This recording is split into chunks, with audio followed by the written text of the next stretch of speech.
சினிமாக்காரன் celluloid company ஆரம்பித்து இன்றைக்கி April 14th ஆரம்பித்தோம். மே 14th, ஜூன் 14th, இன்றைக்கி ஜூன் 24th. சரியாக ஒரு 2.5 மாதம் கூட ஆகலை.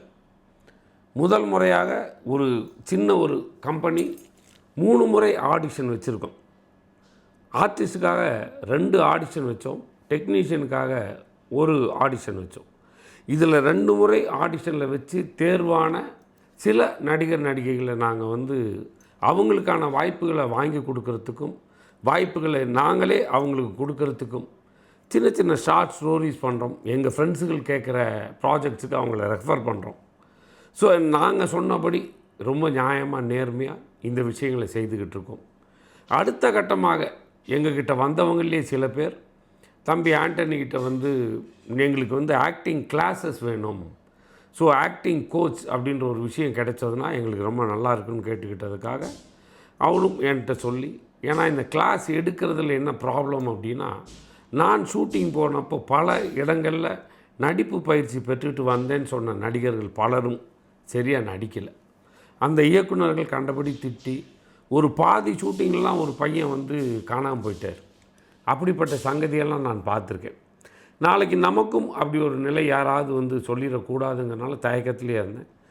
அவன் தம்பி ஆண்டனி இல்லை நம்ம பண்ணலாம், நீங்கள் பண்ணுங்கன்னு சொன்னதுனால என்னோடய 40 வருஷ அனுபவத்தையும், நாடகத்தில் நான் ஐயா எஸ்வி ராமதாஸ் ஐயாவோட ட்ரூப்பில் நாடக நடிகனாக இருந்த அனுபவத்தையும், நடிப்புங்கிறது எனக்குள்ள நான் தினமும் அதை ப்ராக்டிஸ் பண்ணிக்கிட்டே இருக்கேன்.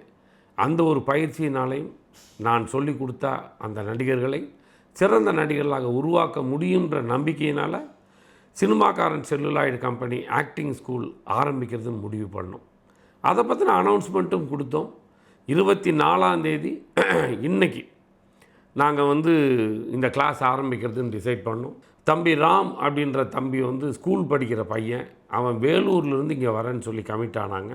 ஸ்கூலில் லீவ் எடுத்துகிட்டு ஆக்டிங் கிளாஸ் வராதிங்க, படிப்பு ரொம்ப முக்கியம், சாட்டர்டே சண்டே வாங்க, உங்களுக்காக நான் அன்னைக்கு கிளாஸ் எடுக்கிறேன்னு சொல்லியிருக்கேன். ஸோ இன்றைக்கி ஒரு அம்மா வந்துக்கிட்டு இருக்காங்க.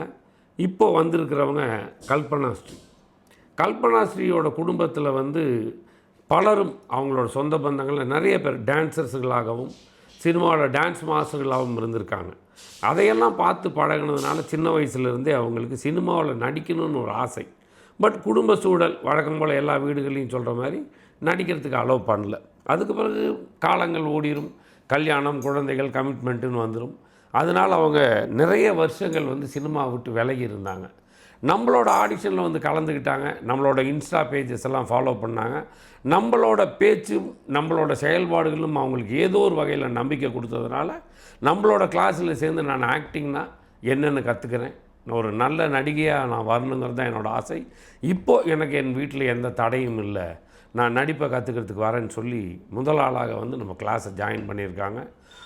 ஒருத்தர் வந்தாலும் 100 பேர் வந்தாலும் நம்மளோட விஷயத்தில் நம்ம சின்சியராக இருக்கும்.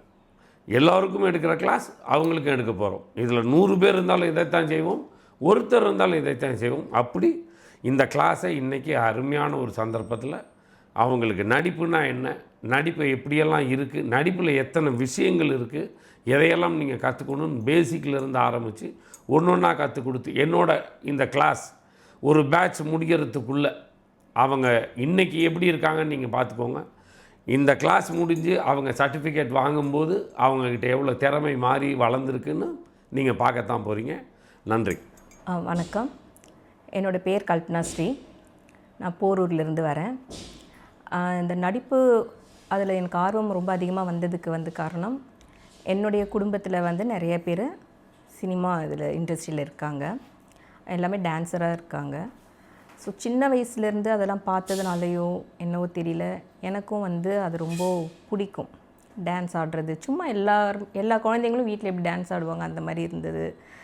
ஆனால் எங்கள் குடும்ப சூழ்நிலை அந்த இதுக்கு போகிற மாதிரிலாம் கிடையாது, அனுப்பலை. எனக்கு ஆர்வம் எனக்கு இருந்தது. அந்த ஆர்வத்தினாலே என்னவோ தெரியல, என்னுடைய பள்ளி படிப்பு முடிச்சுட்டு என்னோடய கல்லூரி படிப்பையும் முடிச்சுட்டு நான் சாதாரண எந்த ஒரு பிளானிங்கும் இல்லாமலே நான் ஒரு அழகுக்கலை பயிற்சி எடுத்தேன். ஸோ நான் ஒரு பியூட்டிஷியன், நான் மேக்கப் ஆர்டிஸ்ட். ஸோ என்னுடைய வாழ்க்கை அதுதான், நான் அதோட இவ்வளோ தான் என்னோடய வாழ்க்கை அப்படின்னு நான் முடிவு பண்ணிவிட்டு என்னோடய லைஃப் போயிட்டு இருந்தது. இதற்கு நடுவில் வந்து எனக்கு இந்த நடிப்புன்றதையே நான் மறந்துட்டேன் சுத்தமாக. ஸோ இந்த ஆடிஷன் இதெல்லாம் நான் பார்க்கும்போது எனக்கு கொஞ்சம் ஆசையாக இருந்தது. சரி போய் பார்க்கலாம், இது நம்ம ரொம்ப சின்ன வயசு ஆசையாச்சு, இப்போ இந்த மாதிரி நமக்கு பக்கத்துலேயே இந்த மாதிரி கிடைக்குது, இப்போ ரொம்ப ஈஸியாகிடுச்சு. முந்திலாம் வந்து சினிமாவில் வருதுன்னா ரொம்ப பெரிய விஷயமா இருக்கும். யாரை போய் பார்க்குறது, அவங்க நம்பிக்கையானவங்களா, எப்படி என்ன எதுன்னு எதுவுமே தெரியாது. அப்போ பார்த்திங்கன்னா எல்லாம் ரொம்ப பயமாக தான் இருக்கும். நார்மலாக ஒரு பேசிக்கான நடுத்தர குடும்பத்தில் இருக்கிறவங்க வந்து சினிமாக்குள்ளே வரதுன்றது சாதாரண விஷயம் கிடையாது. ஸோ அதனால் எல்லோரும் தயங்குவாங்க. அதே மாதிரி தான் நானும் இருந்தேன். இப்போ வந்து பார்த்திங்கன்னா நிறையா இந்த மீடியா எல்லாருக்கிட்டையும் இருக்கிறதுனால ரொம்ப ஈஸியாக எல்லா விஷயத்துக்கும் நமக்கு உதவியாக இருக்குது. அப்படி தான் இந்த இன்ஸ்டாகிராமில் சாரோடைய ப்ரோக்ராம் நான் பார்த்தேன். ஆடிஷனுக்கு நான் போய் பார்த்தேன். எனக்கு ரொம்ப பிடிச்சிருந்தது. அது இந்த தயக்கம், சினிமா, நடிகர், டைரக்டர் அந்த ஒரு பயமே இல்லாமல் ரொம்ப ஃப்ரெண்ட்லியாக எல்லாமே ரொம்ப நல்லா அழகாக சொல்லி கொடுத்துட்ருந்தாங்க. ஏன் நம்ம இதில் ஆர்வம் காட்டக்கூடாது? சின்ன வயசில் ஏதோ ஒரு டைமில் நம்ம ஆசைப்பட்ட விஷயம் தானே, இப்போ நமக்கு இவ்வளோ கிட்ட கிடச்சிருக்கு அப்படின்னும் போது தான் இதில் நான் வந்து ஸ்டெப் எடுத்து வைக்கிறேன். ஸோ அந்த என்னுடைய அழகுக்கலை பயிற்சி இது வந்து என்னை எந்த அளவுக்கு இன்ட்ரெஸ்ட்டாக, என்னுடைய வாழ்வாதாரமே அதுதான். ஸோ அந்த அளவுக்கு எனக்கு இப்போது நடிப்பு மேலேயும் மறுபடியும் ஒரு ரீஎன்ட்ரி மாதிரி எனக்கு இருக்குது. ஸோ சாரோட ஸ்கூலில் வந்து நான் ஜாயின் பண்ணியிருக்கேன். இவங்க என்னுடைய திறமையை எனக்கு எப்படி இருக்கும் என்னென்னு என்னோட இது எனக்கு தெரியல. ஸோ சார் வந்து அதை நல்லா சொல்லி கொடுத்து என்னுடைய திறமையை வந்து வெளிக்கொண்டு வருவாங்கன்ற நம்பிக்கையில் நான் வந்து ஜாயின் பண்ணியிருக்கேன். எங்களோட பிஹேவியர் இல்லை எங்களோட வார்த்தைகள், எங்களோட வீடியோக்கள் மணி மைண்டடாக இல்லாத எங்களோட சிறந்த குணம் இதெல்லாம் அவங்களுக்கு பிடிச்சி போய் நம்பிக்கையோடு இங்கே வந்து நடிப்பை கற்றுக்கணுன்னு வந்திருக்காங்க. கண்டிப்பாக இன்றைக்கி இருக்கிற கல்பனாஸ்ரீயோட திறமையும் எங்களோட பயிற்சி வகுப்புகள் முடியும் போது நாங்கள் வளர்த்து கொடுத்த, அவங்க வளர்த்துக்கிட்ட அந்த திறமையோட வித்தியாசத்தையும் நீங்கள் பார்க்க தான் போகிறீங்க. விரைவில் அதுக்கான எபிசோட்ஸ் உங்களை வந்து சேரும். நன்றி.